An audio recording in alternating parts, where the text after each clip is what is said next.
Sveiki visiem! Mēs šodien parunāsim par logaritmiem, mēs atrisināsim precīzi vienu piemēru, bet tas piemērs būs labs ar ko? Ar to, kas tas ietver sevī pāris logaritmu īpašības, ar to, ka tas ietver sevī eksponentu funkcijas. Es izrakstīju jums labajā pusē logaritmu īpašības, kuras jums nav jāzina no galvas, tās ir jūsu formulu lapās, bet būtu labi, ka jūs mākat tajās orientēties. Pirms tam mums ir jāatgādinās par to, kas ir logaritmas. Ja? Ko mēs saucam par logaritmu? Par logaritmu mēs saucam skaitli, kurš mums apzīmē kāpinātāju, kurā mēs kāpinājām bāzi, lai iegūtu konkrētu skaitli. Kā viegli atcerēties, kāda vērtība ir logaritmā? Es vienmēr iesaku iemācīties vienu logaritmu no galvas, un tad pēc loģikas katru reizi, ja pie tā ir jāvēršas, jūs atradīsiet pareizo vērtību. Tātad logaritmas pie bāzes 2 no 8 ir 3. Un te ir acīm redzama sakarība kāda, kad logaritma vērtība 3, tas tiešām ir 2 pakāpē 3 ir 8. Ja? Tas ir lūk šo, jūs vienkārši atcerēsieties pirms jūsu kontroldarba, kad jūs rakstīsiet, ja? Lai nav tā, ka jūs atnākat uz kontroldarbu par logaritmiem un vispār nesniegt, kas tas ir. Lai vismaz parastos piemērus jūs varētu atrisināt. Mēs tikmēr paņemsim piemēru vienādojumu. Mums vienā pusē ir logaritmas pie bāzes 2 no 4x plus 4, otrā pusē mums ir x plus logaritmas pie bāzes 2 no 2 pakāpē x plus 1 minus 3. Tagad izskatās diezgan smagi, bet, ja jums ir vienādojums, centieties vienmēr iegūt logaritmu pie vienādas bāzes labajā pusē un kreisajā pusē, un lai jums abās pusēs ir pa vienam logaritmam. Kad šo metodu nav jāizmanto? Šī metode nav jāizmanto tad, ja jums ir doti logaritmi pie vienādām bāzēm, bet ir dots viens logaritmas otrajā pakāpē. Tad tā ir cita situācija, tad ir jāizmanto substitūcijas metodi.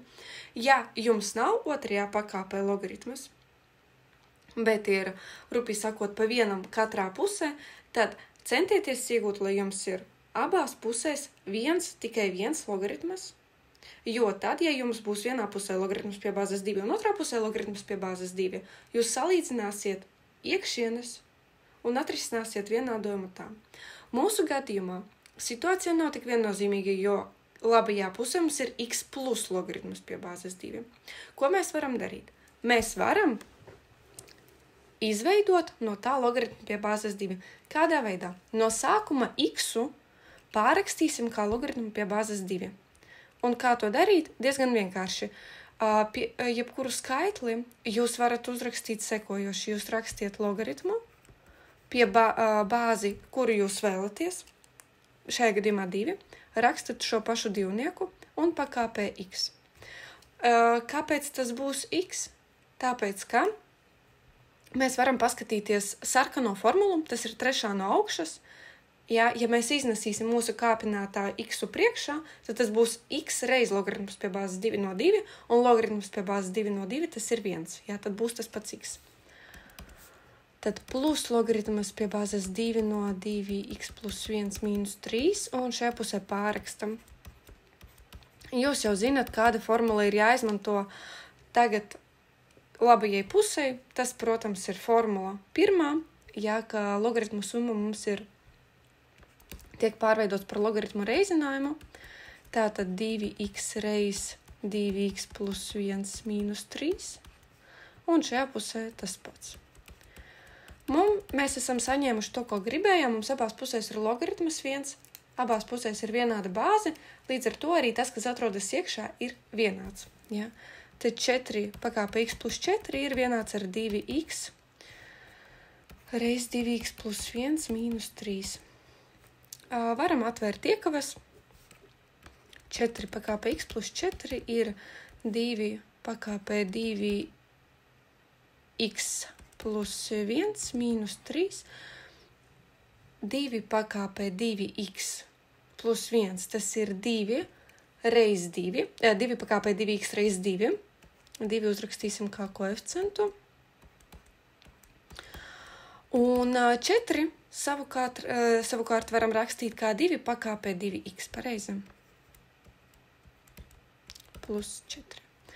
Šeit ir acīm redzami tas, ka mēs varam izmantot. Mums pat nav jāizmanto substitūcijas metode. Daudz vienkāršāk pārnesīsim šo 2 pakāpē 2x pa labi un -3 pārnesīsim par kreisi. Iegūsim to, ka 7 ir vienāds ar 7. Kaut kas nav tā.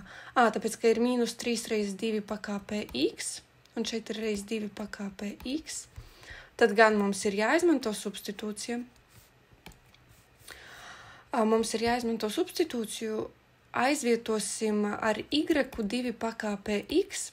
Skatieties, varētu tā būt, ka skolā jūs izmantojat substitūcijai t burtu, un tā ir biežāka prakse. Es izmantoju y, jo mans t izskatās kā pluszīme. Vienkārši, lai es pati nesajauktos.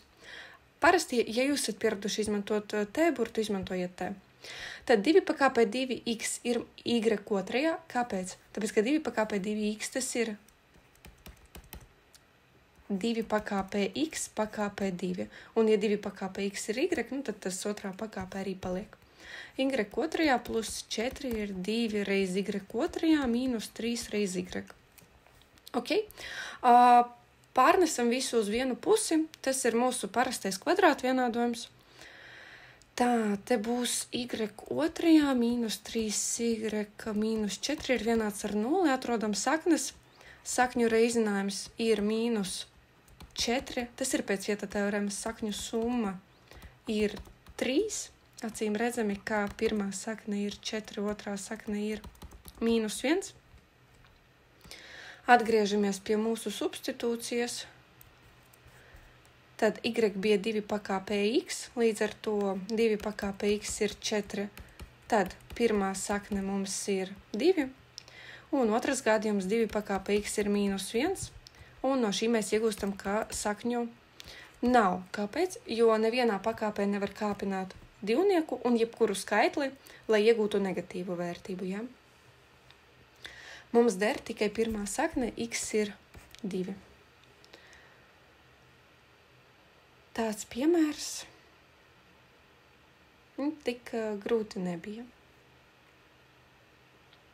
Ja. Tas arī šodien viss. Es paskatīšos, cik minūtes. Labi, īsts piemērs. Vēl vienu laikam neņemsim. Pasakiet, vai vajag vēl vienu piemēru. Ar logaritmiem. Varētu logaritmu nevienādības vai kaut ko tādu. Uzrakstiet, vai vajag. Un 10. klasē arī uzrakstiet, vai jums vajag varbūtības.